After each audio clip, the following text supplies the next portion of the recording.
પછી તો એ ચાલ્યું. જુમો લક્ષાધિપતિ હતો, ભિખારી બની ગયો. વળી ચડ્યો, પાછો પડ્યો અને આજે છેવટે આ 3 તૂટેલા ઝૂંપડામાં એનો બધો સામાન સચવાઈ રહેતો.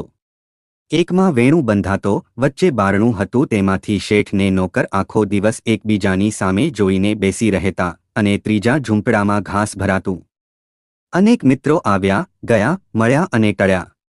માત્ર જુમો અને વેણું બાળપણથી આજ સુધી અખંડ રહ્યા હતા.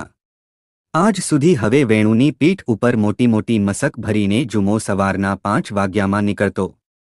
વેણુની ઘંટડી ધીમે વાગતી હોય ને પાછળ જુમો એકાદ ગઝલ કે ગીત લલકારતો ચાલ્યો જતો હોય. બારણે બારણે પાણી ભરી દીધા પછી શેઠ ને નોકર બંને પાછા વળતા.